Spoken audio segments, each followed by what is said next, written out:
Президенттин Жалал Абад облусундагы өкүлү Абсаттар Сыргабаев Базаркоргон районундагы калкты тейлөө борборун күтүүсүз текшерди. Буга чейин тургундар тарабынан мекеменин ишмердүүлүгүнө болгон бир катар нааразычылыктар айтылып келген. Ага байланыштуу облус башчысы тейлөө жайындагы жумуштун жүрүшүн жеринен көрүп чыгып, бир катар кемчиликтерди белгиледи. Анда эң алгач жарандардын убактысын үнөмдөө үчүн кызматкерлерди тейлөөнүн сапатын жакшыртуу жана оперативдүү кызмат көрсөтүүгө чакырды. Мында тургундар тарабынан кезек күтүүдөгү көйгөйлөр айтылды. Ыйгарым укуктуу өкүл бул жагдай жалпы кызматкерлердин аздыгы жана айрым жарандар тарабынан жасалма кезек уюштуруу фактылары бар экенин белгиледи. Алдыда маалым болгон кемчиликтерди жоюу, шарттарды жакшыртуу боюнча мекеме жетекчилигине эскертүү берилгенин, укук коргоо органдары тарабынан да териштирүү иштери жүрөөрүн айтты. Борбор Базаркоргон районундагы 195 000 калкты тейлейт, анда жалпы 11 кызматкер эмгектенет.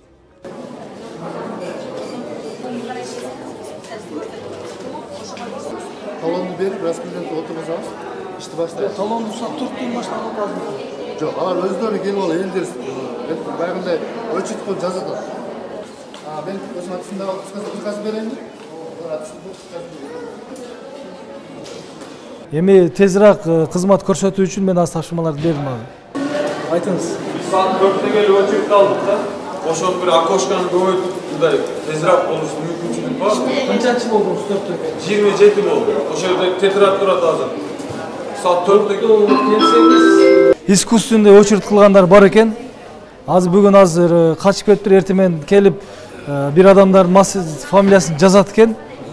Анан очередь мындай көбөйгөндө акырын эми аны бизге айтпайт экен да. Акырын бирден очередь талонун берип киргизе берет экен да бул жаккачы. Азыр айттык, биринчи талон алган сразу кирип маселесин чечип чыгып кетсин деп. Булар азыр талонду берет экен, ичине топтойт экен да, анан баштайт экен да. Андай болбош керек. Сиз биринчи келдиңизби, кирип 5 мүнөттө жумушуңузду бүтүп чыгышыңыз керек. Эл менен жолукканда ушул көйгөйлөр айтылган.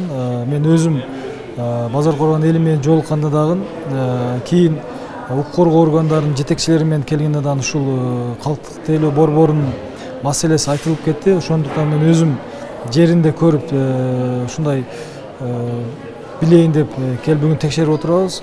Көбөйтүш керек экен кызматкерлерди. Толук кандуу булар жетишпей калат экен.